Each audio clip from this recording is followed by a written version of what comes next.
Meu amigo, minha amiga, pode ter algo mais desesperador do que você chegar para receber o seu pagamento, mesmo você que está na ativa, que está numa empresa, aí acontece alguma coisa, a empresa não deposita o seu pagamento.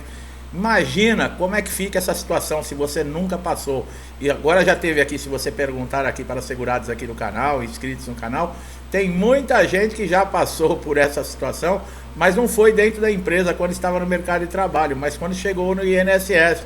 É uma situação que as pessoas nem pensam que pode acontecer, né? Vê como a vida muda do dia para a noite, né? Todo mundo está sujeito a acontecer um acidente, a aparecer uma doença, né? E ser obrigado a se afastar do trabalho. Por quê? Porque ficou incapacitado, ficou sem condições de exercer as suas atividades, não tem nem como se locomover muitas vezes até a empresa e é obrigado a se afastar. Lembrando, os 15 primeiros dias, né? Que é aquele atestado que você vai pegar ou no seu convênio ou no SUS, né? Passando aí pelo serviço de saúde pública, os primeiros 15 dias é de responsabilidade da empresa, tá? A partir do 16º dia é que passa a ser responsabilidade do INSS. Mas para que o INSS efetue pagamentos e conceda um benefício para você, vai depender muito do quê? Do resultado de uma perícia. Você não sabe o que é isso? Exatamente, você vai ter que passar por um médico do INSS, que é chamado de perito, para que ele ateste realmente se você está com uma invalidez, se você está incapacitado, qual é o nível da sua doença. E nós sempre lembramos, né? Não é a doença que concede o benefício. Muitas vezes eu falo isso aqui no canal, as pessoas até interpretam errado. Não sou eu que faço as leis, tá, pessoal? Quando eu falo isso, é para alertar e levar conhecimento para você. Por quê? Muita gente tem a doença X e fala e me pergunta aqui no canal, né? Ah, eu tenho a doença tal, dá direito ao benefício? Lembrando, uma gripe pode dar direito a um benefício e uma doença um pouco mais grave não. Por quê? Depende da incapacidade. Você pode pegar uma gripe daquelas fortes, vou dar como exemplo aqui, né? Que você não consegue mexer as mãos, você não consegue nem levantar da cama, é febre, é dor de cabeça. Essa gripe, ela está te incapacitando totalmente para você retornar ao trabalho. Agora tem pessoas, por exemplo, hepatite. Uma hepatite, existem diversos tipos. Eu não sou médico, tá, pessoal? Mas eu tô falando assim de casos que eu já acompanhei. Por exemplo, hepatite A, hepatite B, hepatite C. A pessoa tem a doença, mas a doença, ela não atrapalha, ela não incapacita aquela pessoa. Aí a pessoa me pergunta aqui no canal: ah, eu tenho hepatite, eu tenho direito ao benefício? Sim, você tem o direito, desde que a hepatite ela cause uma incapacidade para você exercer a sua atividade. Se ela não está te causando nada, não tem o porquê. Tem pessoas que têm marca-passo e continuam trabalhando, não é assim? Não sou eu que faço as leis, como eu falei, tem gente que fica brava aqui comigo. Mas deveria, eu também concordo. Eu concordo que deveria, por exemplo, numa perícia, se fazer uma análise mais profunda na documentação, o perito ser mais incisivo no seu diagnóstico, fazendo exame realmente do segurado, olhando a documentação com muita atenção, vendo o diagnóstico de outros médicos, né? Porque, como eu falei, o segurado vai ter que apresentar aí na perícia elementos que comprovem a sua incapacidade. E esses elementos vêm, por exemplo, de outros médicos. Vem do histórico cirúrgico, vem de um laudo de tratamento, vem de um receituário médico, que às vezes teve que tomar remédios fortíssimos. Então isso tudo deveria ser levado em conta. Mas, pessoal, aqui no Brasil é uma coisa assim terrível, né? Tem muita gente com ideias maravilhosas, né? Com coisas assim que são colocadas no papel que, nossa, se fosse do jeito que está lá no papel, nós estaríamos vivendo num paraíso. Mas acontece que é muita gente fazendo leis, colocando muita coisa no papel e não cumprindo o que está escrito, né? Nós vemos aí pela nossa Constituição Federal, dando como exemplo, tá? Então, o resultado da perícia que vai determinar as condições do segurado, se ele ainda está incapacitado para o trabalho ou não, ou se ele pode retornar. O benefício, ele pode ser cessado e cancelado, e o pagamento pode ser extinto, como eu falei, tá? Tanto, por exemplo, no auxílio-doença, como numa aposentadoria por invalidez. É uma coisa assim que deixa todo mundo inseguro. Eu vou dar uma dica para vocês aqui. Quando você tem um benefício concedido, você recebe uma carta de concessão do INSS num prazo aí mais ou menos de 30 dias. Você tem como, por exemplo, se você passou numa perícia, você saber o resultado dessa perícia no mesmo dia, através do portal Meu INSS. E nós sempre falamos aqui a importância que é para o segurado. Se você não tem o portal, ainda não tem o cadastro, não utiliza o aplicativo no seu smartphone, no notebook ou no PC, nós temos um vídeo aqui que nós mostramos como você pode fazer esse cadastro rapidamente, de uma forma fácil, e utilizar esse serviço. É muito bom, tá? Como eu estava falando, na carta de cessação, de concessão do benefício, tem que ter a data, né, de cessação. Por exemplo, o perito lhe concedeu 3 meses. Então, da data da perícia, vai começar a receber o benefício e mais 3 meses. Vai estar lá a data especificada de cessação. Caso não encontre essa data de cessação, que geralmente o INSS usa a sigla DCB, esse atestado, essa validade desse benefício será de 4 meses, tá? De 120 dias. Caso você precise, nós também temos vídeo falando como você pedir prorrogação, vários detalhes aí, dispositivos que você pode utilizar para continuar recebendo o seu benefício. Mas como nós falamos, caso a perícia não identifique que você está incapacitado nem temporariamente, nem permanentemente para o trabalho, ele não vai lhe conceder o benefício, né? Quando ocorre, por exemplo, que você já recebe o benefício e ocorre a cessação, é quando existe o cancelamento do pagamento, tá?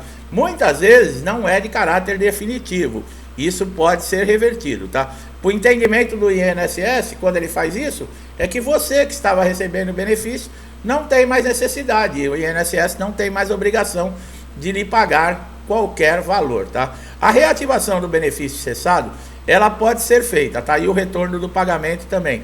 O recurso, ele pode ser pedido, por exemplo, uma revisão, tá, do resultado de uma perícia. Como você pode fazer isso? Pedindo uma reconsideração.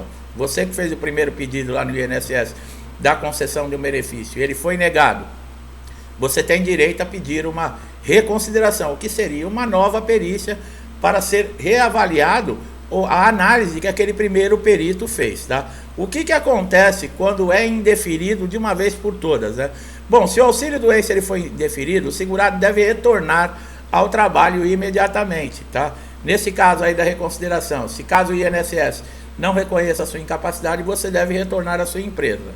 Se não tiver condições de assumir as suas funções, o trabalhador tem que comunicar à empresa a decisão e recorrer, tá, da decisão do INSS. O pedido de reconsideração é uma possibilidade de solicitar a realização de uma nova perícia de auxílio-doença, caso não concorde com o parecer recebido pelo perito, tá? E aqueles que já estão recebendo o auxílio-doença, por exemplo, nós falamos a data de cessação de 120 dias, né?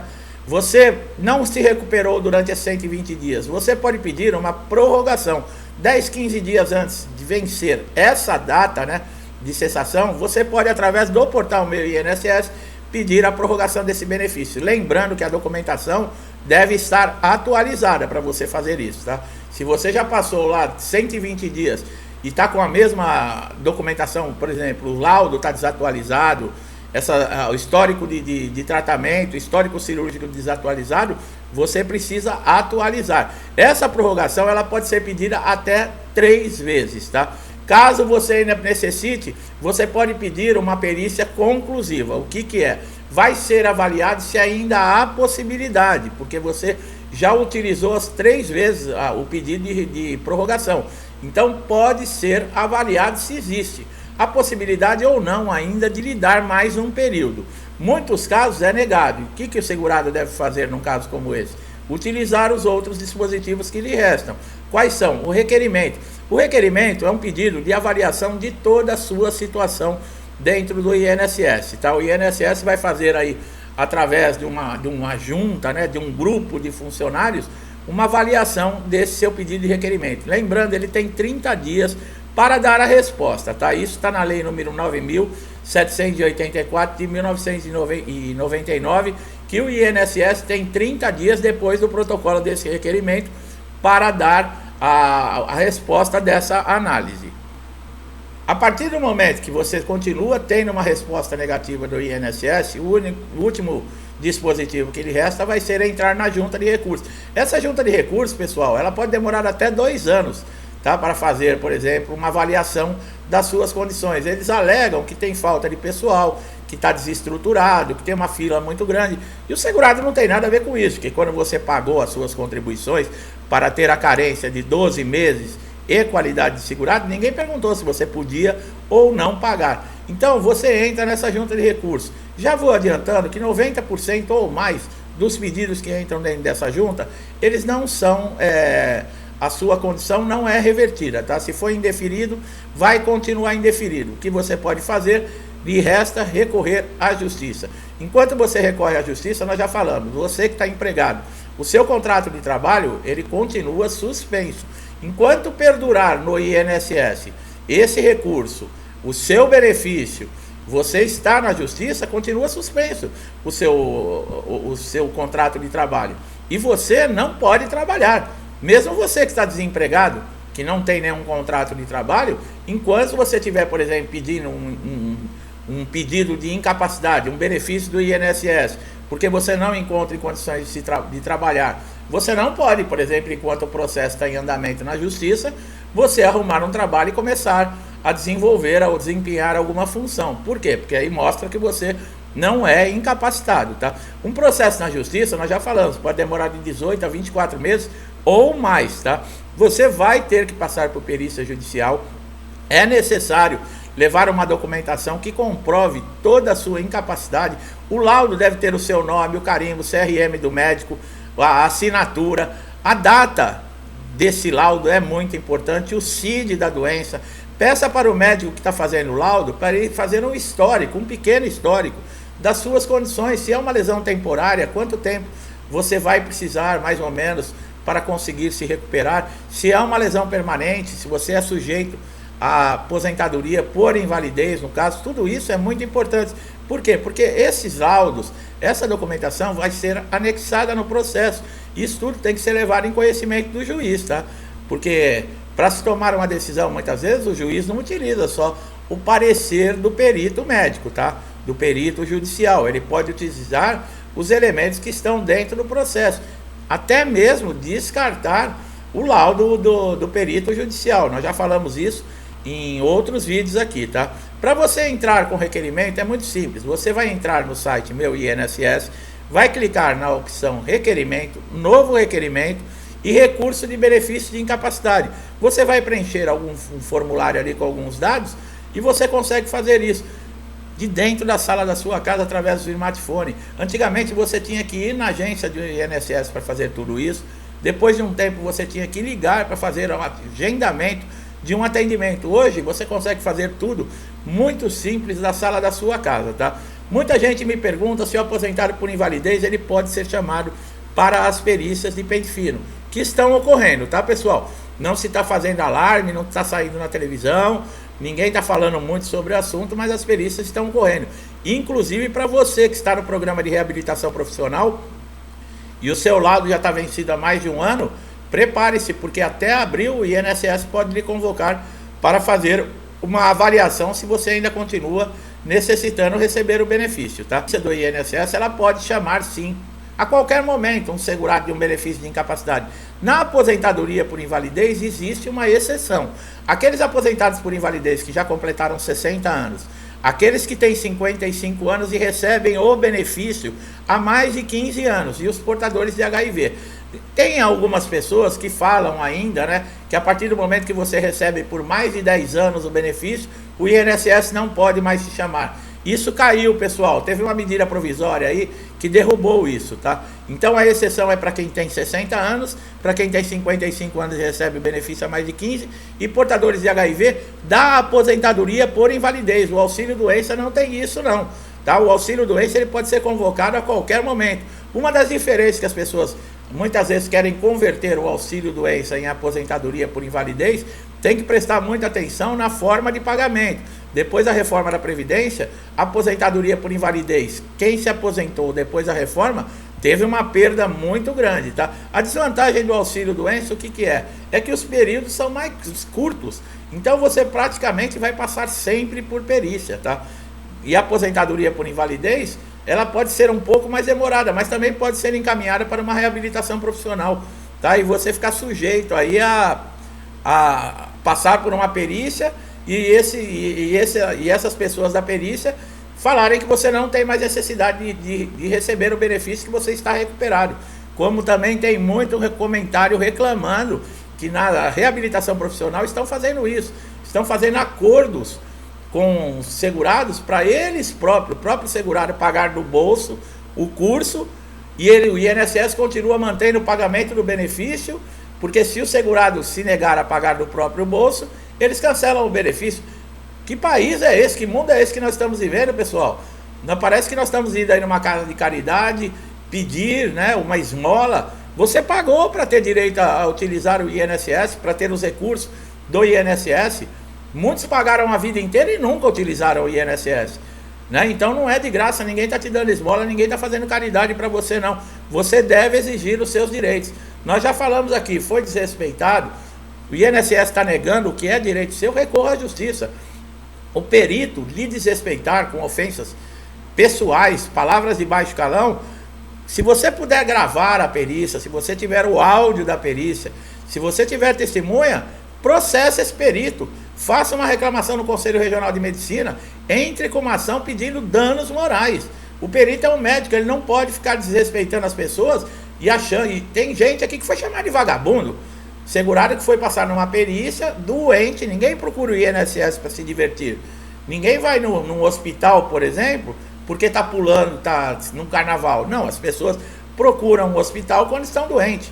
O segurado, aquele trabalhador que paga o INSS, ele procura o instituto quando ele está precisando, quando ele está incapacitado para trabalhar. Então como que se pode desrespeitar uma pessoa assim? Uma pessoa honesta, trabalhadora, contribuinte, cumpridora de lei. Quer dizer, são absurdos que nós temos que conviver, mas não devemos nos calar. Os prazos que o INSS tem, como nós falamos, de requerimento, por exemplo, para dar a resposta em 30 dias. Se não der, faça uma reclamação na ouvidoria do INSS. Existem postos nas agências do INSS. Caso você não consiga se deslocar até uma agência, você pode fazer a reclamação pelo 135.